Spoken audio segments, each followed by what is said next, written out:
Hi guys, I want to do part 2 of the frequently asked questions video. This will be more covering the maintenance side, and I also want to talk about cost. Are Strider knives worth the money when you put them up against the competition? Them being other higher end production, maybe limited production knives. So first of all, let's go through the maintenance a little bit. The SnG and SMF, and most of the other Strider folders as well, at least the ones I've had experience with, are very low maintenance. Ideally, you would never, I've never had the knife so dirty I had to take it apart. Usually washing it under some water, maybe even blasting some WD-40 in here and blasting it with air and washing it is usually good to go.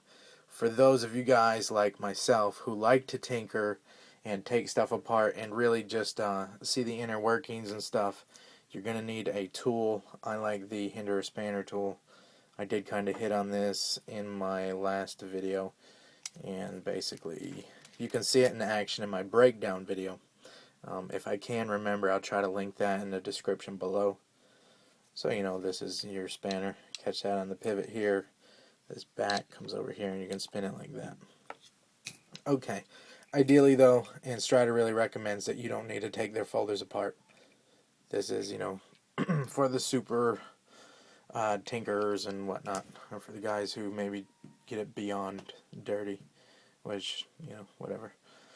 Alright, so your pivot, most Strider folders do ship with Loctite in the pivot. They do use the blue Loctite, and this is what you want to use if you want to use Loctite. Blue. I know it comes in the red bottle here, but make sure to blue. This is removable. Still locks up very well, but you can break it free. But better than this, I don't even like to use this. You can see this is still pretty much a full bottle. I don't like to use this on knives. I'd rather use Teflon tape. If you're even having a problem with your pivot spinning around and loosening up and whatnot.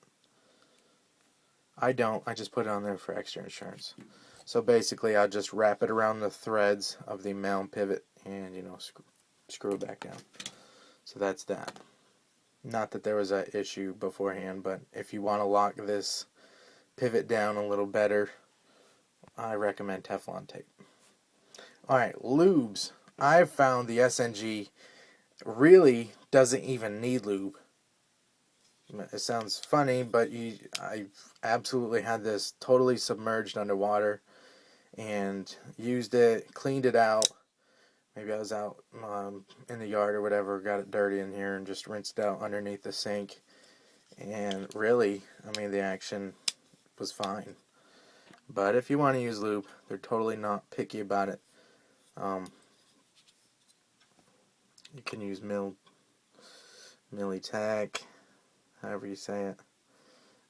This cheap white lithium grease, kind of spray some on a napkin or something, and then, take a toothpick, whatever, and then wipe it in there. Or, if you're really lazy like me, you can find some kind of lube with a needle point, and then you can just squirt it on in there. This happens to be remote control car bearing oil, real thin. I don't know. We could use Chris Reeve grease, really anything, or nothing, so they're not picky that way. Alright, the next thing I've found, and I don't know why this is, Strider ships these with the Loctite and the pivot. So ideally your actions should stay the same, because that Loctite's not going to come undone. But you see it on the forums. My Strider was gliding in and out, the action was fine, and then all of a sudden it just locked up and was very tight. Watch this. If you spin this pivot, can you see I'm just spinning it with my fingers? Yes, that's fine. Your Strider's not broke if you can spin your pivot like this.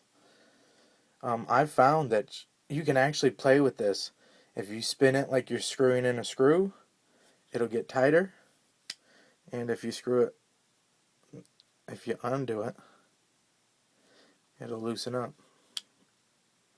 So if your Strider was going free, and then all of a sudden it tightened up, or maybe you like it tight, and then all of a sudden it was loose, Seriously, just take your fingers, spin this to the right, and it'll tighten up your action. I know it sounds so crazy, but even with this Loctite bonded in here, it's still, I don't know if you can see that on the camera or feel it, obviously, but it did just change the action right there.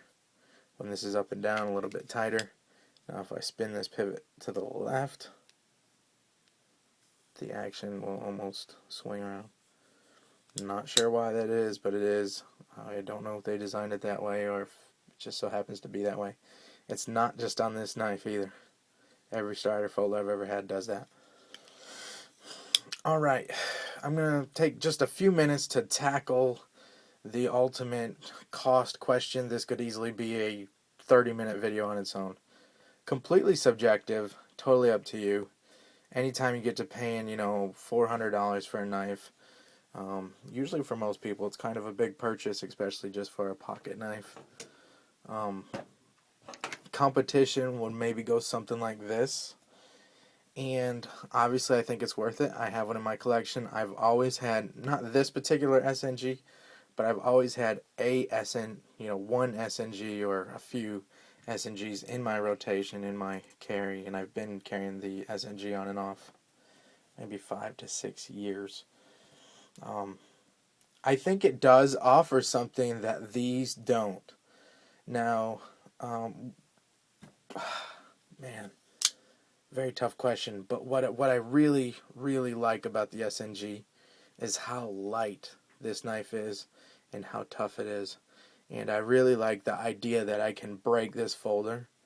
I can be stupid and pry with it, break it here and here, and as long as I have not modified the knife in any way, I can send it back to Strider for the cost of shipping, maybe 15, 20 bucks.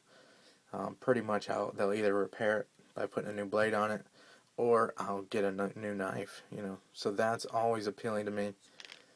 I think you do pay for that and the cost of when you're paying for it. When you immediately pick up this knife, does it feel like a $500 knife? No. To me it feels maybe about $100, $150 overpriced.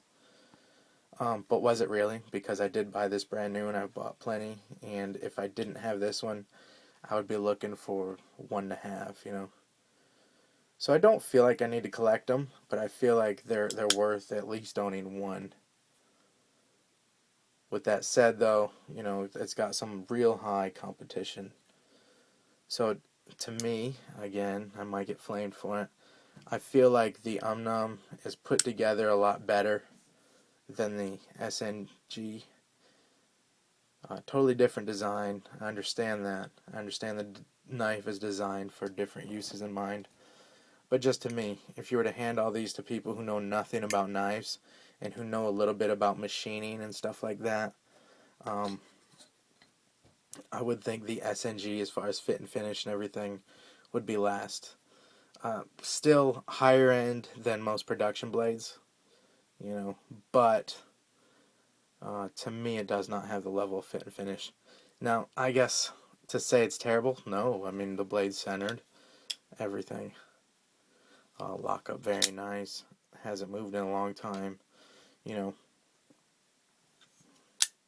So yes, I do think they're worth it. I think for the newbie, somebody who just wants to try Strider out, I would suggest buy used, and that way you can sell it back for pretty much that used price and you won't lose anything. Of course, this is almost in a different category because this is almost custom, but it's still a production blade. I mean, limited production just as much as these guys are. But totally kind of in a different price element and all that. So yeah, if you're deciding between these two, obviously you got to get what you like better. The SNG does fit the hand like a glove, and it does have that warranty, so that's kind of cool. And it's so light, and the double gunner and the concealed carries are so thin in your pocket. So yeah, I do think they're worth it. Just realize it's still just a knife, just like I've always said. And if you pay full price for one, you've never had the higher end knives, you might be a little bit disappointed.